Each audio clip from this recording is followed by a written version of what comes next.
This is the next episode of Surviving with Leukemia by James Woodall. And I have some very special guests on today, my parents. I want to start with saying thank you for getting up early. They're in Las Vegas, so they're on Pacific Coast time. So right now, Saturday, March 28th, it's a little bit after 11. It's about 8 o'clock their time. So they were very kind enough to get up early to do this interview. So thank you. Thank you for getting up early. I also want to say, before we get too much into the interview, thank you for everything that you have done in my life and everything that you did while I was in the hospital and after. I don't think I've ever thanked you enough, but now we're getting the official video recording of my thank you, which will live forever. So everybody can see it, but genuinely, from the bottom of my heart, you guys are the best parents, and I could not have been blessed with two people to have an example of. So I just wanted to say thank you. Very welcome. You're very welcome, James. We love you with all our heart. You know you're our number one son. Well,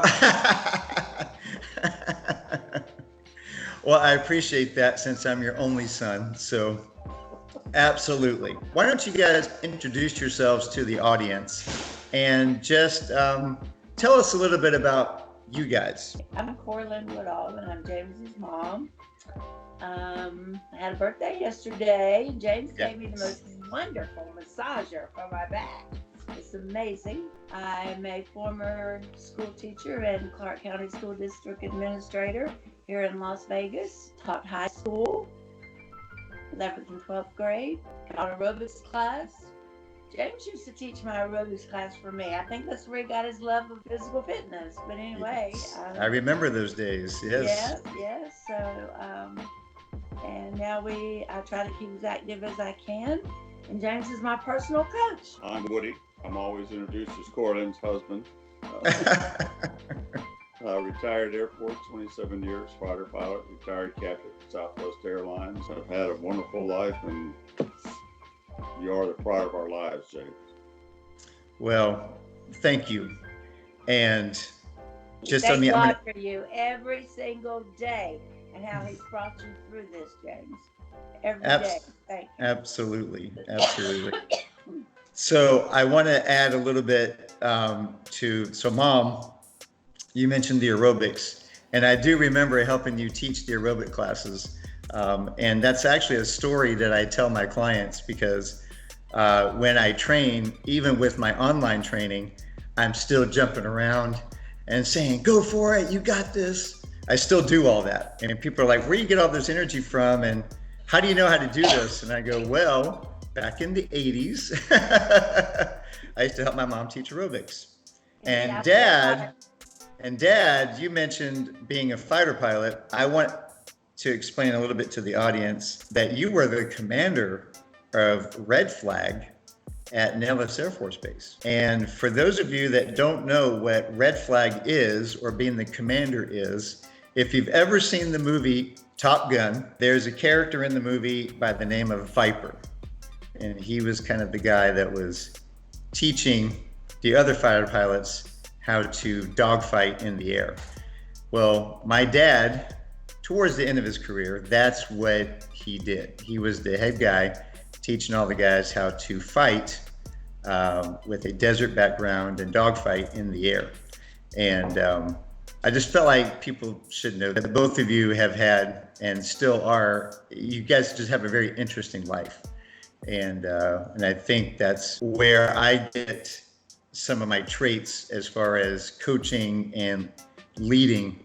I definitely reflect back to how you guys had done that, both Mom with you being in higher education and Dad with you being a leader in the military. So I definitely use that in my training. All right, so today, what I want to focus on today with this video is more of your side of the story with the leukemia diagnosis, because most people know my story. I have done several videos.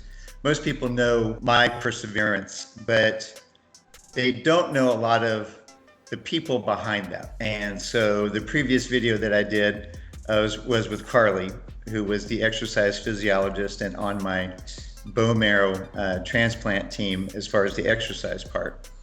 And so it felt fitting to, you know what, I should interview my own parents, because you guys, when you heard of me having health issues, pretty much dropped everything and came out to North Carolina. Is that correct?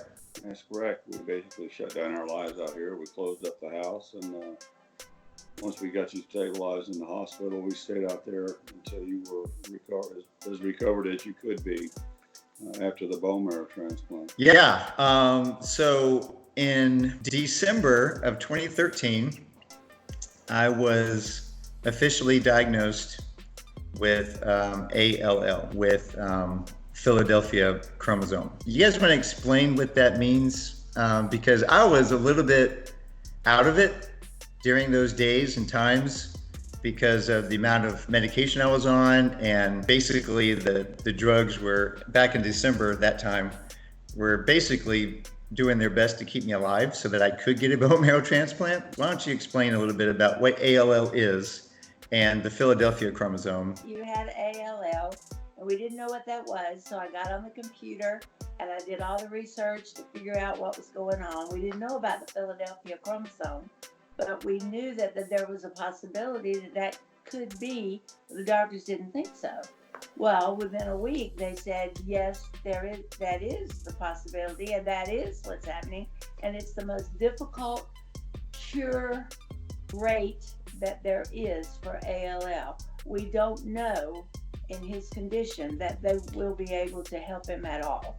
However, they looked at both of us and they said, because he's in such great physical shape, his body is in good shape.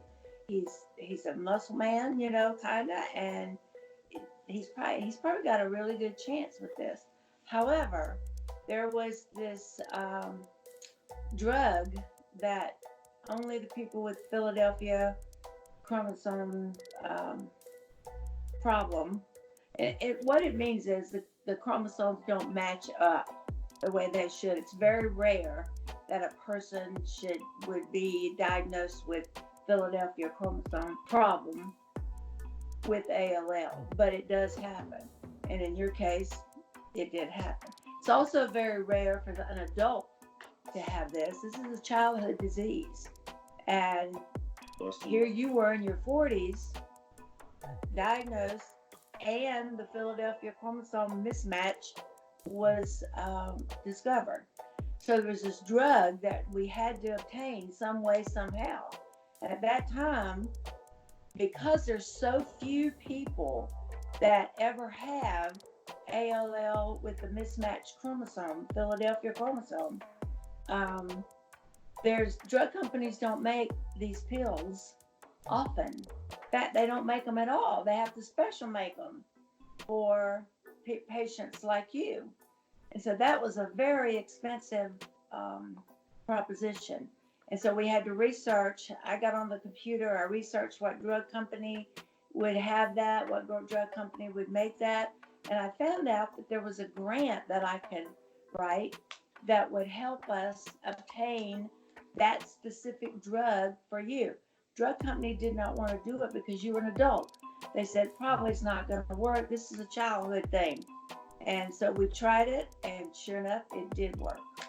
We got it. We obtained it through the grant, and the drug company was like, oh, well, let's experiment with this guy, And because you were an adult, because you had the Philadelphia chromosome mismatch, you were like a test case for them, and they were interested in that way. So they decided to go forward, and they did.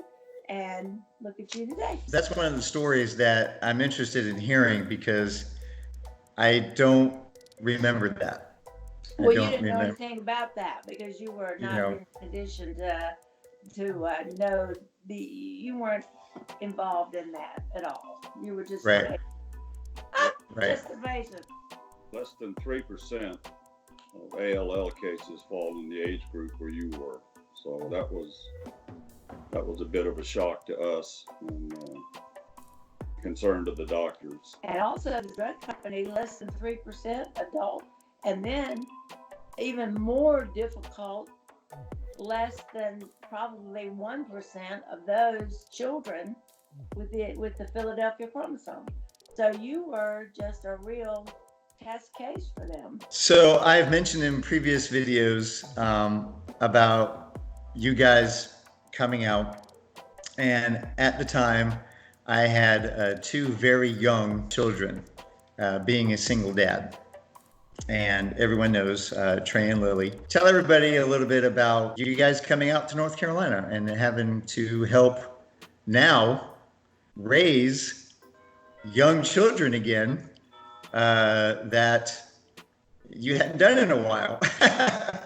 You haven't done that in a while. As you know, we were at your sister's house when we got the call how sick you were. In Florida. In Florida. We went to North Carolina and at the time still didn't know you had leukemia. And we're working to get you healthy. We had originally planned to come to North Carolina anyway. We were going to spend Christmas with you and the kids. But that moved our arrival up about a month. As far as raising the kids go, we worked with you as you started your recovery process. And we decided we wanted to try to keep things as normal as we could for the kids. For example, we had already gotten tickets to go see the Nutcracker at Christmas time. In Raleigh. And so we did that. While you were at Chapel Hill, we took them to the Nutcracker. And people were saying, I can't believe y'all went to the Nutcracker with your son lying in the hospital. And we said, this is what we had planned to do originally, and this is what we wanted to do for the children, to keep their minds focused on things other than their dad being in a hospital. And then later on, of course, on Christmas Day, as the chemo was trying to knock the leukemia out, you started to lose your hair. We made the decision then. You asked us to bring the kids up, and they helped remove your hair as an exercise to deal with it. Yeah, and I will say, till this day, Trey and Lily, when it's Christmas time, they will ask, are we going to the Nutcracker? Will we see the Nutcracker? So this is another thing, James. While we were there, Lil, I think, was only like 5.5 years old, and their house that they lived in was the house that you were living in, was the house that I was raised in. So we'd go outside, we'd pick the buttercups this time of year, the flowers, and bring them inside. We'd go to the pond fishing with them, and they had not fished before. Did Trey have the BB gun then? Yeah. He had a BB gun, we'd shoot it in the backyard, because James lives out in the country. And so we had a good time. Lily would go to choir practice with me on Wednesday night, because we were going back into the same church that I was raised in as a child. And Lily was saved while we were there. And that was a blessing for us, And we just felt like it was going back in time, but yet we had Trey and Lil, so that was so much fun doing things with them. We sort of, because we live so far away, We sort of did a tag team thing. Generally, your mother was helping the kids while I was helping you at Chapel Hill. We put 10,000 miles on the car going back and forth, taking care of you and taking you to appointments and chemotherapy and all the other things. And in the middle of all that, again, we wanted to keep the kids' lives as normal as possible. Trey moved up into the next level of school, so we had to get him set up with an instrument to play in the band. And he was in the band. Just the things that a Yeah. normal parent would do, we tried to fill the gap until you were able to take care of it on your own.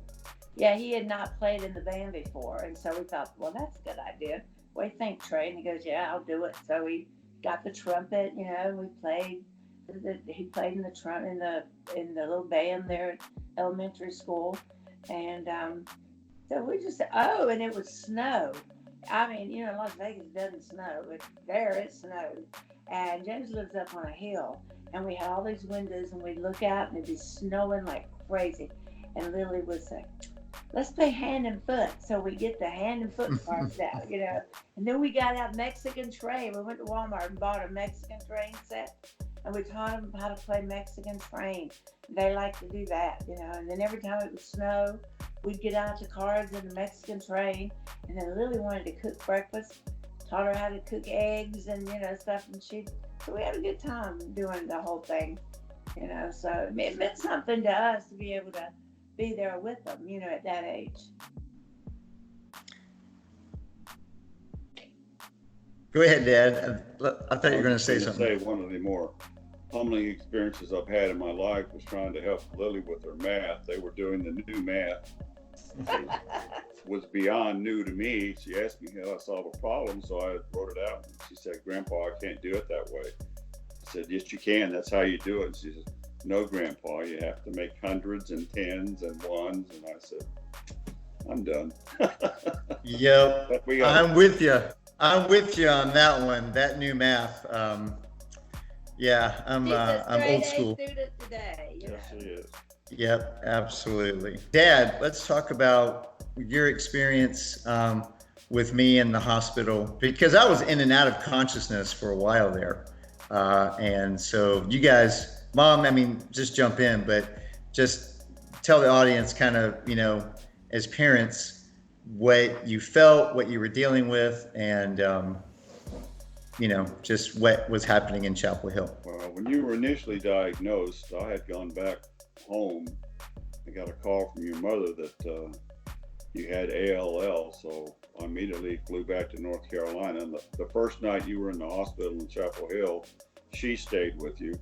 The next day I arrived, so I spent that night with you. We weren't sure that you were going to make it through the night, quite frankly. The doctors could not understand why you were still alive. So for about a week, one of us was with you overnight in the hospital, and the other was with the kids until that sort of stabilized.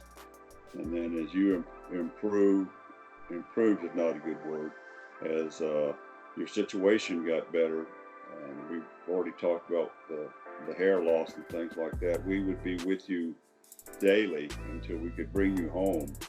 And then after that, we would take you to all of your chemo treatments and everything. You have your certificate for walking your marathon. Your mother and I walked part of it with you, certainly not all of it, but we would be with you when you walked. And I was there the day you earned your certificate. And that was a joy to know that you're pushing yourself through like that. So you've got a lot to be proud of there. After we went through the bone marrow transplant, we had to spend 90 days basically in isolation as your body adjusted and what limited immune system you had developed. So we stayed at the Secchi house, which you talked about. And I spent the majority of that 90 days with you. Your mother was up there for a portion of it. And we would fix breakfast and lunch in the room, and then generally in the evening, someone in the house, some group was donated a dinner.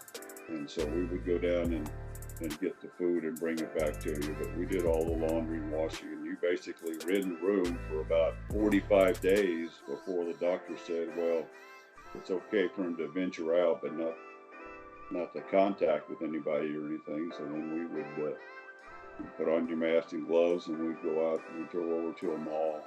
I think at about 60 days, we did a Chick-fil-A, and that was a major event. And at the end of that 90 days, you were able to come home. We practiced social distancing, James. Actually, it was physical distancing because you couldn't be around anybody. But yet they felt like you could be around your children and your dog, because they said, he's used to those germs, his body's used to those germs, and maybe he's used to you and us. So we kind of stayed and then far away, and then we thought, you know what, I think he could handle it. So the family could be near you.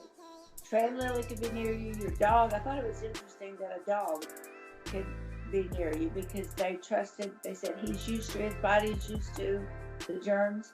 And as we had been around you then, at that time for a long period of time, they felt like we could too. So we'd go outside of the Secu house and we'd walk around the porch, and we'd wait till there was nobody there.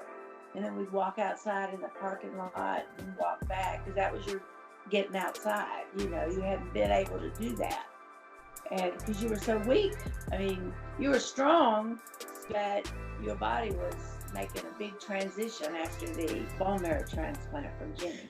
So, Mom, explain what the Secu house is, because I don't think I've ever discussed that in detail on any of my previous videos. The Secu house is a house provided by State Employees Credit Union, and they have a place. It's a house, a huge house with a huge kitchen, 4 or 5 freezers and refrigerators, and a big parlor, and they'd have entertainment to come in. You know, it's kind of, but the rooms are all separate rooms and isolated. You were on the second floor. Sort of like a small motel. Yeah, it's to 2 wing rooms for people to stay in, and then there's a central part that has a little dining area and the kitchen that she described. The refrigerators are big enough that you could have your own little area of the refrigerator. Like we kept our milk and stuff in there, and that's how we did the meals.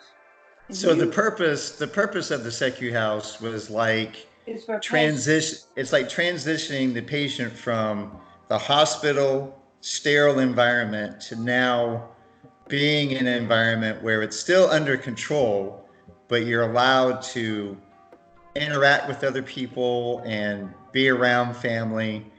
And like you said, when they said I could go outside, I did go outside. I went for walks and hikes, but then I had to stay there for a certain amount of time, right?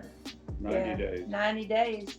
And it's all free. It's all provided by the State Employees Credit Union in North Carolina. And there's one in Smithfield now, I think. And you go there and you stay there to transition from a hospital sterile environment. You even got to the point where you could have visitors that were not family after the night. I mean, you went down and they'd have entertainment, and first they wouldn't let you go to the entertainment. And then they said, yeah, let's try it. You go with the mask on and all that. And then they said, you know, he's getting better, he's getting stronger. Let's let him go without the mask to the entertainment. And then they said, oh, let's let him have other visitors. So your preacher and your business partner came, and they visited with you. And those were germs that you had not been around in a long time, you know, since you've been sick. So, but anyway, it worked out nicely, and you were able to stay there, recuperate, and then come home to your own house, sleep in your own bed. You know, It felt like that was important to have you in your own surroundings, something that was really familiar with you. Towards the end, I mean, you were seeing the doctors 2 or 3 times a week. They were doing all your vitals and checking on you to make sure that something hasn't occurred. And towards the end, you did 2 practice weekends at home. You went home for a weekend and came back, and they would check you and look at your blood. And then after the second time, they said, at the 90-day point, you should be able to go home. And we had to clean the bathroom, just like people are doing now with this COVID-19, you know. Had to clean the bathroom. We had to clean the kitchen with Clorox, and the laundry. James lived in an older home with a basement, and we had to clean. Everything had to be cleaned. Sheets had to be changed. Your clothes had to be cleaned, washed, and we had to Clorox, bleach those, you know. And I mean, it was a real process to get you to be able to come home, because they had to clean everything, you know. And I had 2 replaced knees. I had not been down on my knees cleaning the floor, but I did it, and we had the best. I mean, we got it. Lily helped me, and we got everything ready for you to come home, you know. But that had to be done every time you came home for the weekend, so they could see if you were gonna be able to stay. When I was first diagnosed, Dad, you had mentioned that you guys weren't sure if I was going to make it. I had no idea that my blood was that that poor, like it had gotten that poisonous. What was going through your minds during that time? But I'll tell you this, when they told us that was a real possibility, and this is what the doctor said. It was Dr. Shea and the head nurse and the woman that, what is she called? The woman that comes in and helps you. Caseworker. They sat down with us and they said, if there are any, does James have a DNR? I said, well, I don't think so. And they said, well, this is a real possibility. We need to face this and make arrangements and get things in order. I said, what are you talking about? And they said, there's a possibility, a real possibility that James may not make this. A lot of these drugs and a lot of this, because of his age, is trial, especially that Philadelphia syndrome drug. That was a real trial for the drug company as well as for your doctors in Chapel Hill. So I said, what are you talking about? And they said, well, you need to sit down with James and make plans. And I said, what kind of plans? I was like crazy. And then they said, final plans. And I was like, you have never, ever been as heartbroken in your life as when you have to sit down with your son and make her ask him, James, where do you want to be buried? James, how do you want your funeral to be? And you went through the whole thing. You said, I want to be buried with grandma and grandpa. And I was like, I can't believe I'm doing this. And it was heartbreaking. However, after it was over, you did not seem emotional at all. I was terrified. But God got us through it, James. And thank God we never had to use any of that. But the people in Chapel Hill, caseworker, Dr. Shea, everybody wanted us to have plans in place just in case. They were going to do everything they could to save your life. And we were going to do everything we could to help them. But that was a horrible time. That was a horrible day. And we did it, sitting right there in the room at Chapel Hill. Any advice that you would give to other parents or caregivers, just based off your experience with me? Well, that was a hard thing for me to have to do. But it is something you have to do, When somebody is in the hospital and they are about to pass away and they don't know if they're going to make it or not, it's something you have to do. But then God was good to us, and thank God we've never had to go through that again, So I would say the biggest advice I would give is, as Jim Valvano said, and you said, don't give up, don't ever give up. Don't give up. And in dealing with the whole aspect of your life, focus everything on trying to get you back to normal. And if you have children, try to keep their life as normal as you can so that they don't get traumatized by what events that are going on. Trey and Lily weren't involved in that process that you and I went through, and that was a good thing. We tried to keep their lives as normal as possible. We would go to their choir performances. We'd go to their band performances. We went to parent night. We went to, they always had somebody there. It wasn't like they were going to be there and open house and all that, and the pre-planning for the following year and scheduling and all that for their next year's class schedule. It wasn't like they had no one. They had us, and they knew they were always going to have two people come for them, and that was some kind of security, I think, for them. At first, they didn't like it, but second, after a while, they got used to it. As you guys know, it's always been in my nature to lead from the front. I am not a very good follower. I like setting my own pace and going my own direction. But a big source of strength from being in the hospital, obviously having amazing family support, but my faith, my Christian faith. I never feared, not once, I never feared dying, You know what? I might leaving interrupt this you. earth. Yeah, I gotta tell you this. The doctors kept saying to us, he believes he's gonna get well. And I said, well, of course he believes that. And he said, Dr. Shea said, as long as he believes he's gonna get well, that's 60%. That's better than any medicine. That's better than anything ever. And we would talk to you and you would say, I've got 2 kids. I've got to get out of here and go home. I've got to raise. Not once did you ever say, I'm going to give up. I don't think I can make it. No, you were always positive, wanted to get out, wanted to go home, wanted to know what Trey and Lily's report card said. What are they doing? You said, I've got 2 kids to raise. I've got to get out of here, Mom. And I said, yeah, you sure do, Jane. You got to get the heck out of here. You know? And we would talk like that all the time. And the Dr. Shea said, you know what? As long as he believes that he's going to get well.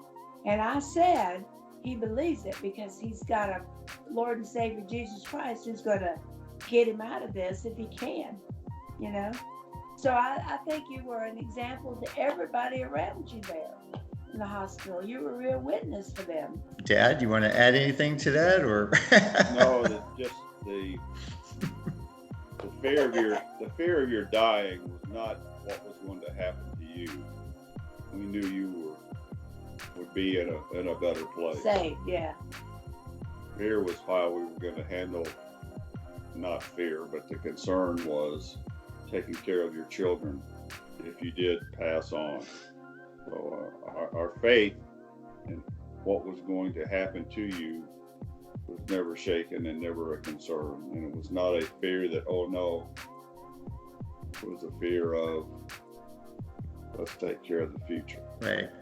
You know So, what? It was the funniest thing, James, because after we went through that experience, you and I left that room and I thought, you know what? I don't know why we even did that, because this is not going to happen. He is going to get well, and he is not. And not one time did I ever think in my wildest dreams, even today, that you're not going to survive this. Not once. I think when you have a strong faith like you have, and like we have, you don't think that. You just push forward, you know? one of the pieces of advice that you guys are really pushing is to keep a positive attitude and to keep that outlook. Because the moment you give in to this is it, it's over. All right, now you've made that decision that it's over. And one of the things I've learned from you guys over the years is decision making. You know, you and I teach this to my clients, and I teach this to the high school kids that I teach, is that you have to make a decision every day how you're going to perform. Whether or not you're going to get up and make your bed, whether or not you're going to get up on time and brush your teeth. I mean, just every day, just making those small but powerful decisions really does influence the outlook of your day. And I always include within my preparation for the day, my Bible readings. And that's one of the things that I think you guys did a lot with Trey and Lily, were the Bible readings. And I had always done that personally, privately for myself. And in the morning, before I got sick, it was always the frantic getting the kids to the school bus or getting them to school or breakfast or getting them out of bed. And I just never made that time to sit down with them unless we went to church to go over the Bible readings. And so talk a little bit about that. Well, as a 5 and a 7-year-old was not going to want to sit there and let you do that every single day. And we'd say, okay, we're going to eat breakfast. And while we're eating breakfast, this is what I'm going to read. And we're going to have a prayer. You have to start your day out to go to school this way. And they would say, well, the bus is going to come, but we're going to miss them. I said, you know what? If you miss the bus, school's right over there. I'll take you right to the schoolhouse. Okay. Well, they finally, we got them into a routine of doing it. And then they started, Lil would say, well, I want to read. Trey would say, no, I want to read. And I'd say, you know what? Just be quiet. I'm going to read. So we would do it that way, because we had to get them out of there and get on to the bus. The bus picked them up at the end of the driveway, So we had to get them going. And a 5 and a 7-year-old, getting them ready to go to school and getting them brushed their teeth. James lived in a house that had one bathroom, so they had to share everything, in there, and getting ready to go. And I was like, okay, we got to add this extra thing here. And we did. And then they got onto it, and they got to where sometimes they would say, we can't go to school today. We haven't done the Bible reading. I'd say, yeah, we can. Sit down. We're going to do it real fast.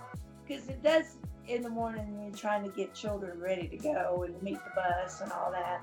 It's difficult sometimes, But they got onto it. Well, even after, when I was able to be home and you guys were able to leave, I kept doing that during breakfast. I would continue to read those Bible readings because that's something that you guys had started with them. And it just seemed to calm their mind and calm their spirit, to not be so wound up. They actually were able to start the day a little bit more positive than just being rushed out the door and being frantic and getting to the school bus. And, to this day, Lily and Trey and I will send them, if I'm reading the Bible reading, I'll take a picture of it and I'll text it to them and say, here's what I read, tell me what you think. And they'll respond. They'll send me a response back saying, yeah, I agree with that. No, I don't agree with that. I mean, it's been interesting. So that's a positive. That's something that you guys had started while I was in the hospital. But see, all these things, James, has come out of you having leukemia. Right. All of these things. And, God has a plan for our life. And he has a plan for theirs, yours, mine, everybody. We just don't know what it is. But as it unfolds every day, We consider a whole lot of the things that happened during this whole episode of our lives. Some people call them God winks, miracles, whatever you want to call them.